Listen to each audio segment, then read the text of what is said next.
Okay, it's January here. We're in winter and have everything cluttered up in here because we're not really using the space for anything but storage. We bought the Tuxedo lift to try and help others. One of the common things we've done with this channel, we don't put a lot of content out, but what we do is generally to help other people. The Tuxedo lift, there's not a lot of reviews on it. It's one of the less expensive lifts that the average homeowner can buy. And because a lot of people on YouTube have helped us, we decided we were going to buy the lesser known and put it together and then report back so others could make informed decisions. So in the spirit of giving back, yeah, we saved a fair amount of money on this lift in comparison to some other more recognizable name brands, but it's also proven to be a good buy. We use it for storage for the most part, so we have more space, more workable space, but it also works well for maintenance, as we're going to show in a few minutes here.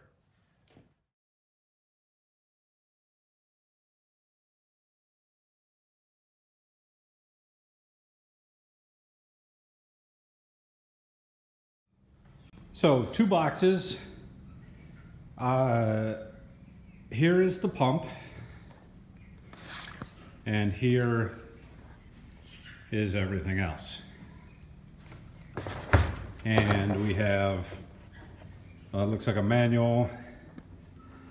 I'm assuming some hardware here. Looks like we got some hardware wrapped up here. And the lift itself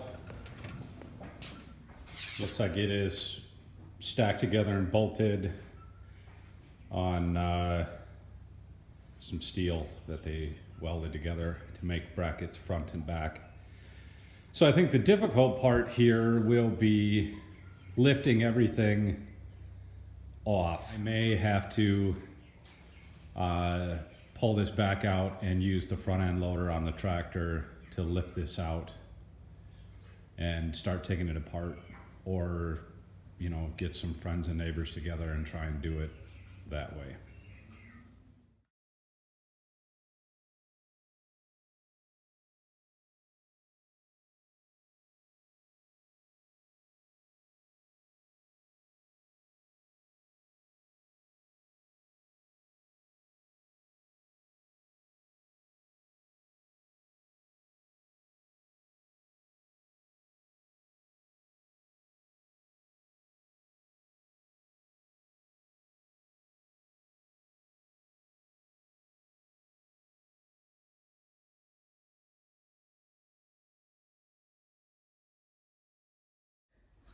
All right, we got it all in.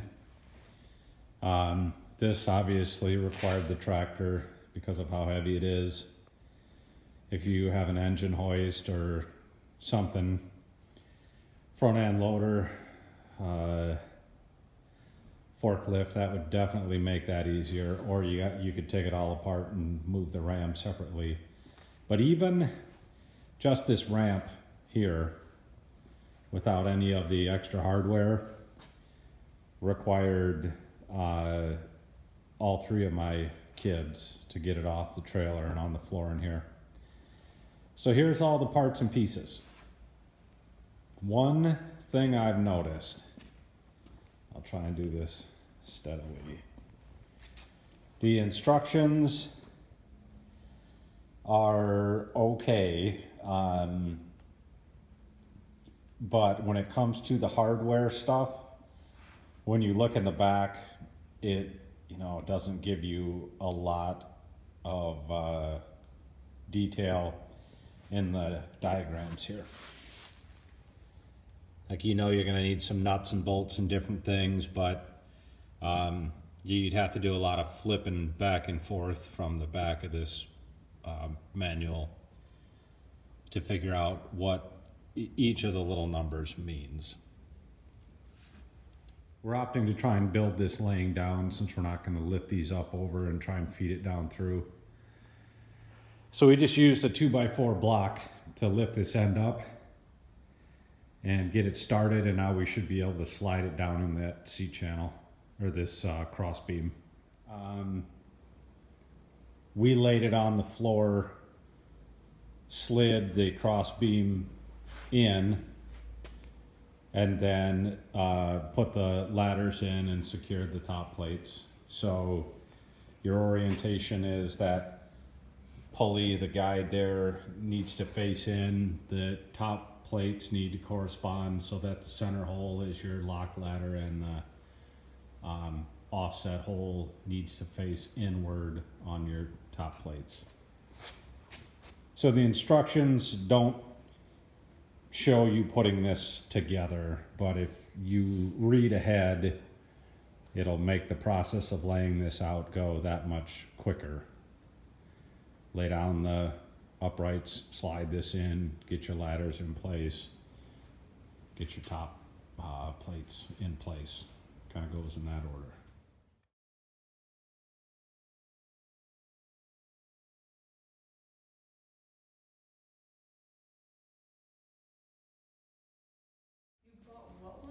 So the hard part's done, right? So 4 of us picked this side up and set it on.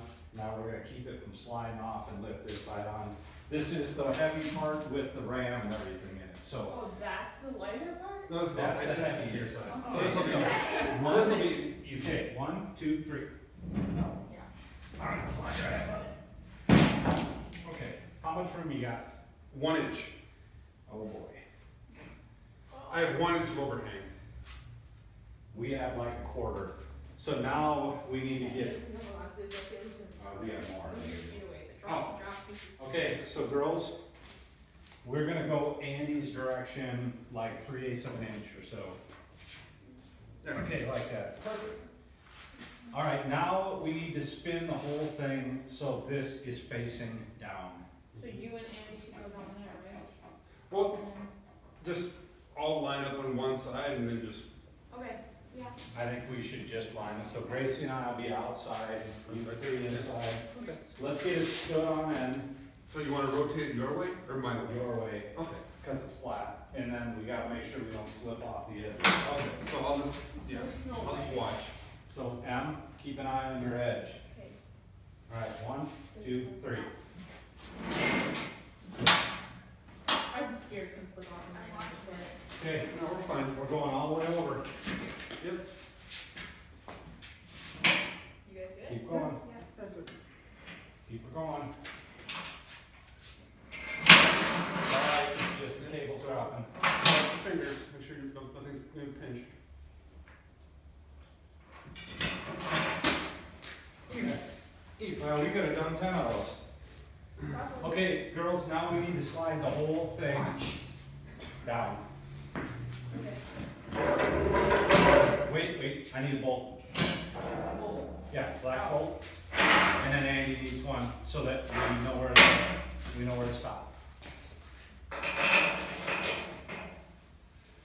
Okay, so we're sliding down. 1, 2, 3. Oh! 1, 2, 3. I'm so glad you guys are helping. A little more. 1, 2, 3. Hang on.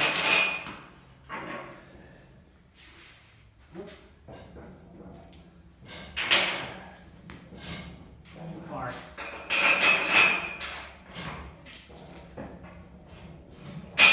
Okay. So now we need to pull it together and bolt it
Here is the lift in position with 65 Chevy on top and 57 Ford tractor on the bottom. I'm not entirely sure if this is where the lift is going to stay since it's movable. I guess this would be ideal for getting cars in and out and having some usability. And if you want to use the lift for oil changes and work, it does come with the jack tray. We'll have to play around a little bit with how we position things. Overall, the only comments I have is it's a little dinged up from shipping. There's some gouges and some scratched up paint. Not really the end of the world. The other thing that we noticed is some of the fasteners weren't the best quality. We had to clean a few of them up so they wouldn't cross thread or they'd take a nut. Not the end of the world, but you figure for $2,700, I think we paid for this. You know, you get some decent fasteners with it. And the only other issue that I had was the post furthest away from the pump didn't want to release on the way down. The cable was slack and that secondary safety wouldn't disengage. What I was told is if you get some weight on the lift, there will be enough tension on the cables to prevent that from happening. I expect that is going to prove to be true. One upshot of the Tuxedo lift, other than the price, is the support. People seem friendly enough and helpful. And they had the guy that I talked to had a couple of suggestions from a real world standpoint of what he would do if it were his, and I tended to agree with him as far as inspections and not putting the plastic pieces under the ramp with the lift so that you can check for leaks and, you know, visually inspect for wear or problems. And I think that's a logical and practical view. So kind of a down-to-earth feel for the technical support people. So I hope this video helps answer any questions that any of you may have if you wanted to take the plunge on buying one of the lesser known, or perhaps economy is the better description for the Tuxedo lift.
Can't lift this one that high because of the ladder rack.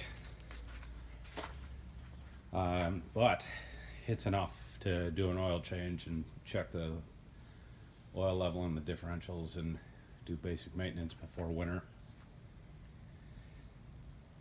So here is the, I guess the final finding on this. Despite the couple of little nicks and bangs and little blemishes, all in all, I'd say it was worth the money.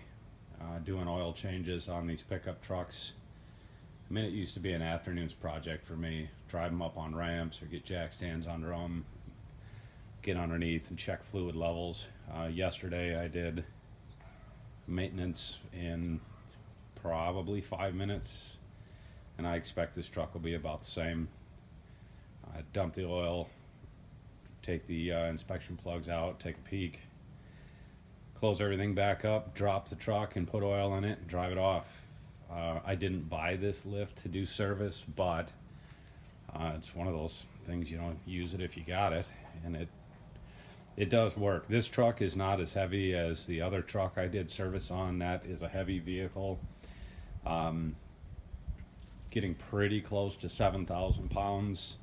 The only issue that I had lifting that truck is somebody came down and was talking to me, or somehow I got interrupted, and I let my finger off the pump, and then it didn't want to restart. And I think that's more of a how much power I'm pulling across the shop to lift the truck than a lift issue.